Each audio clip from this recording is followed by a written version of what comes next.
Hi, everyone. My name is Linda Vickers, and I'm so glad you joined me. I've got my friend Thea Dennis with me here today. Um, I know you're going to be inspired by her story. Thea, can you tell me we're talking about moms. This is May. This is Mother's Day focus. What can you tell us about your mom? So first of all, thanks for having me. Oh, you're welcome. Um, Our pleasure. yeah, so I do have a mom, a mother. It depends what my mood is what title I call her. Um, my mom is about 80 years old now, and she's been um, she's been wonderful. She's been a lot, but she's also been wonderful. So, um, just to talk about a few things. So I made some points for what I wanted to talk about and share today. So Okay. the first thing that I wanted to share was that my mom has a faith that's unseen. So my mom came from a family of 11, and they were raised at St. George's here in Brandon. um, they went to church every Sunday. The kids, they were baptized, confirmed. They were married, and so I really, when I was getting married, wanted to follow the same path as my parents because I am very traditional in the sense of that history. Um, and so I did. I got married at the same church as they did. We went to the same Anglican church, and it was good. And my mom never really talks about God, and if she does, she's kind of mocking a little bit, out of her hurt and brokenness for the things that happened in her life around that time that she was going to church. But we can see through trials and tribulations, especially when my father was passing away, her faith, and her strength in that coming through 100% for not only my father, but her 6 kids and their grandchildren. So, Okay. so that's the first thing we wanted to share about my mom was her faith And you being said unseen. you faith unseen.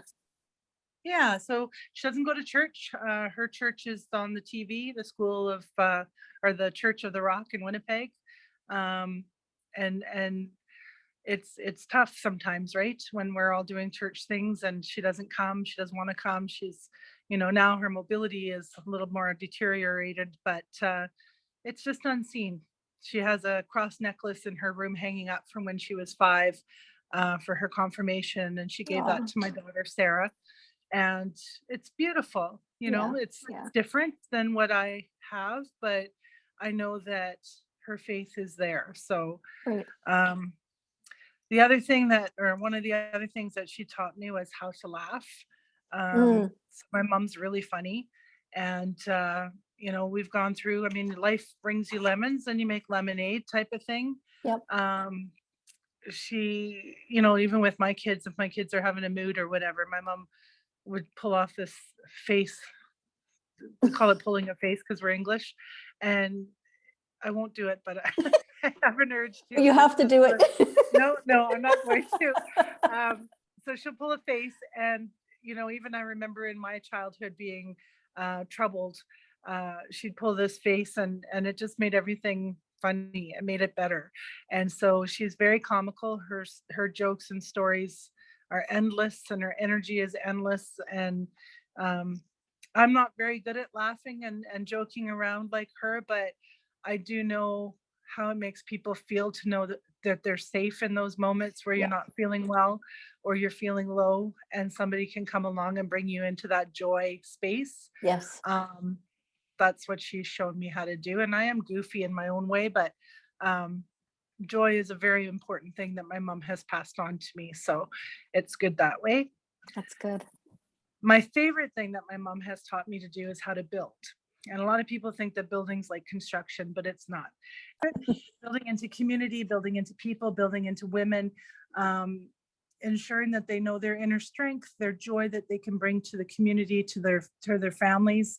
Um, we do it with the Lord's help. So it's really, that's my favorite thing to do, outside of myself, is to bring that building to other things, the workplace, in church and community, and just helping other women realize their value and potential.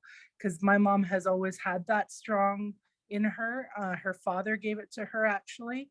And you can see and hear the inheritance with her 5 daughters and 3 granddaughters. That has come through the bloodline as a great blessing. So I was just going to say that's a blessing that's being passed on to the generations. yeah. So we really love that about my mom, and she's amazing at that too. Hers is very subtle. Back in that generation, well, it's the baby boomers, so they weren't that subtle, but just her caringness, the quiet of it, because a lot of people require that stillness in order to heal, right? And to know themselves and find themselves out. So I know I did, because was always a loud person, even as a child and teenager, but my mom would just come alongside and be still. For example, I remember this one time, we were living out we were trying to get out to the farm. And so we were looking after the farmer that was there. He had some lambs. And I thought it was my father that always looked after the sick animals on our farm when I was growing up. So I thought, well, we'll just take this sick lamb, because I don't know how to feed it, to my mom. And so I opened up the blanket, and this little lamb, 2 days old, let out this bleat. And my mom started crying, and she said, "Get me the bottle." And she says, and she's talking quiet. And it just reminded me of what she does with people, is she talks quiet to them, and she feeds them and nourishes them and cares for them and weeps because it's so beautiful, right? So that's what I remember about her building. And it is a legacy that I'm happy to take up as well. So my mom had. I do like how you worded that she built.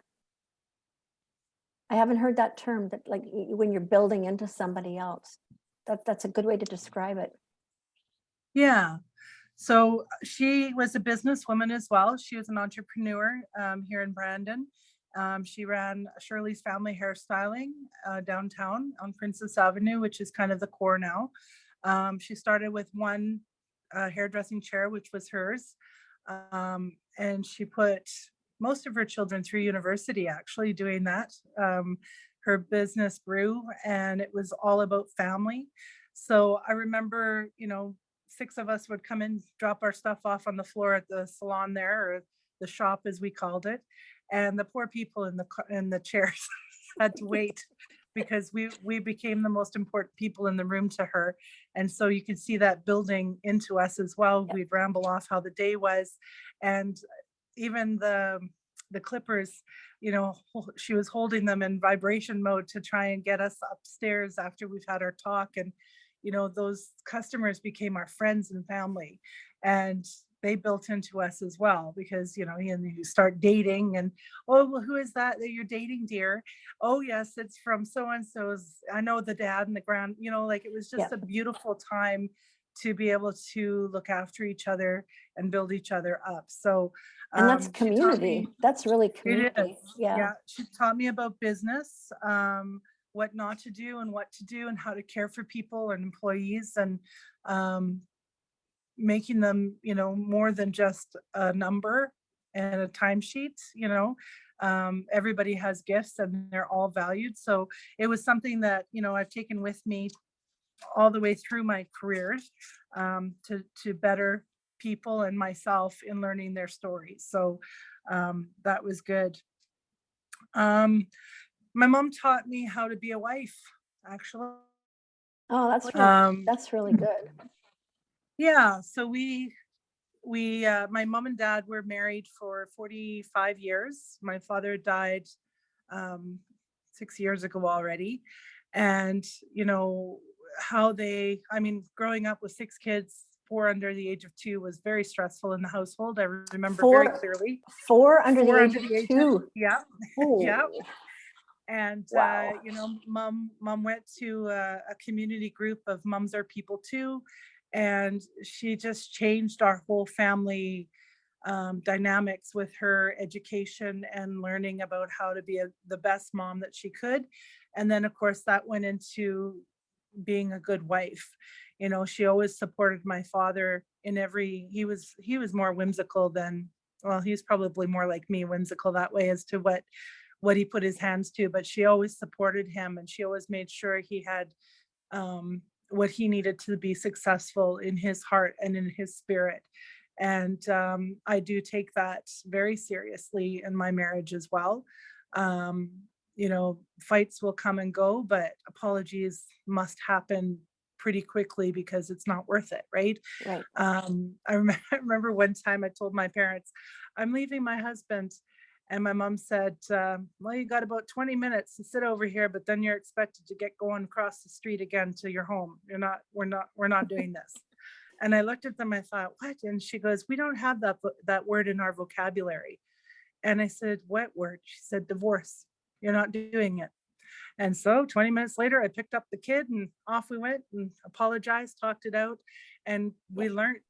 we learned how to do that. We learned because we saw it, right? And so, And you lived across the street from your mom and your yes, mom and dad. yeah, That's right too. I'd forgot about that. Yeah. So yeah. yeah, there's lots of love and community there if you could live right across the street. 3 of us lived on the same street. My other sister as well lived there. And it was good because Okay. they take care of my kids when I was going to Mhm. university.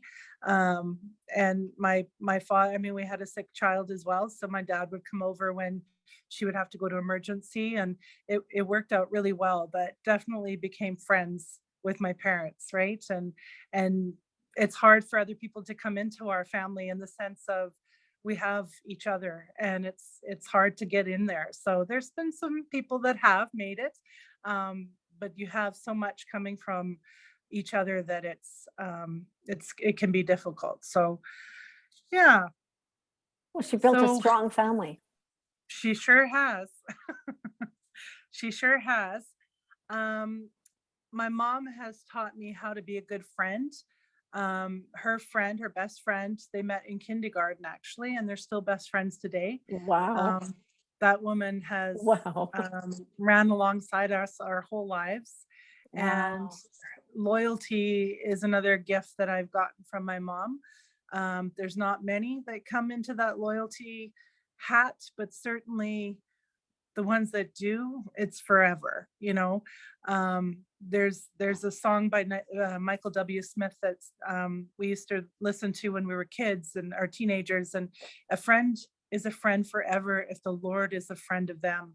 And I believe in that song for those that we love as our friends, you know. And we talk about friends and acquaintances, but the ones that are friends are the ones that the God has given you. And my mom's friend with her friend Marg is so special. Even to the point my father passed away in our home. And I'm a nurse, so I was able to look after him for that last month. And my mom cried out and she said, you need to get Marg here. And I said, Mom, she doesn't think she can come. You tell her I need her here. And so I met my Aunt Marg out at the driveway and I said, it's time. She goes, I can't. And I said, I need you to come in and sit with my mom and your friend. And so it was so beautiful to have her with our family, to be able to support us all like she's done our whole life. But my mom just they hung on to each other. Like it's been an absolute pleasure to watch their relationship over the years and to teach her children what friendship looked like. This is what it's supposed to be, you know. So I have strong relationships with friends that I have, and I'm hoping that my children also see that through me as well, because it's another blessing that's come through the generation. Mhm. So I think the other thing and the final thing that my mom's taught me about, and I've alluded to it a little bit, is how to be a woman. So my mom Mm. was always a step ahead of us, right? So we were 9 and 10. Well, then you're going to go get your female, um, development.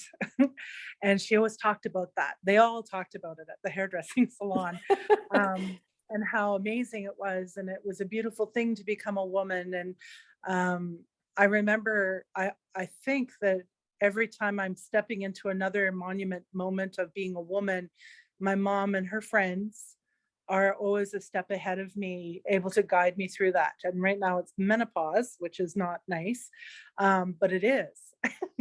And so, she just has these comments of, oh yeah, yeah, the sweat dripping down the nape of my neck and it'll pass, it'll be okay. And you just take these here vitamins. There's always been that guiding Yeah. voice that has allowed us to be beautiful and from the inside out. And I don't know if my mom knows how beautiful she is, um, but she is. So yeah, so that's kind of what my mom has taught me. She's been And an that, absolutely resilient woman. well, that last comment you'd made, like it's so important when our mothers can guide us into being a woman, because Mhm. society and media certainly doesn't. Yeah, I mean, all of that is negative, and you don't want to grow old. You don't want to look like that. You don't want this to happen, that to happen, and it's like shame kind of thing. yeah, So to have your mom um, guide you into who you are, and it's beautiful to just be a woman. That's yeah. that's Like my son, that just like that really allows your confidence in your identity. yeah. My son asked me the other day, and my husband actually, my daughters all have beautiful long curly hair. And so my son said, Mom, how come you don't ever grow your hair long? And of course, my mom was a hairdresser and has been my hairdresser my whole life. And I said, I don't know. I said, I've always had short hair. Oh, but mom, you could look like, such a girl. And I said to him, my love. I said, my mom has always had short hair. My grandma always had short hair. And I said, I think it's just a different kind of girl that you're looking for. I said, I am creative and my mom's creative. My grandma was creative. And we display our creativity through our hair. And so, we talk about culture and hair and how we present ourselves. And he was satisfied with that because I'm satisfied with it. But just that beauty, it comes from the inside out. Definitely. And when you feel good about yourself, it shows to everybody else. So she like I'm just having flashbacks of her walking across the room and shimmying all the way through and says, I'm looking good, I'm looking good, I'm feeling good, I'm feeling good, you feeling good? And she'd always be just singing these stupid songs, but we were created Yeah. in that image and she was joy filled in it. She knew she looked good because she felt good. Yeah. And yeah, so But that she's pretty. but that gives you the confidence just to be who you are. Yeah, it Like does. that's awesome, because Yeah, so many women don't get that. they So don't. that's a huge gift. Just that. Yeah, it is. It is. She's pretty amazing. That's really good. And yeah, we all need more of that. Well, she's easily to share. Well, Excuse me. did you have any other comments about your mom? No, I think that sums her up pretty good. Okay. I just I mean it's we put her in a wonderful light of compliments and kudos. There's, been trials and tribulations throughout her life as well. Mhm. Um, but we definitely got through them, and it's been good. It's a good relationship. And I think that relationships with mothers as a daughter and a friend are supposed to be like that, because it's iron sharpening iron. And I am strong because of who she is to me and who I am to her. That's really good. And obviously she's done a good job, because I mean, look at you. So Yeah. Well, good, I like me too, strong. but Yeah, no, strong, confident, beautiful woman. So yeah. Well, thank thank you. you. Thank you so much for sharing about your mom. I'm glad I've met her. Yeah. It's been years ago, but I have met her. So yeah, it's good. It's good. Thanks so much, Thea. Thank you. You take care. You too. Thanks. Okay. Be well. You too. Bye-bye. Bye bye.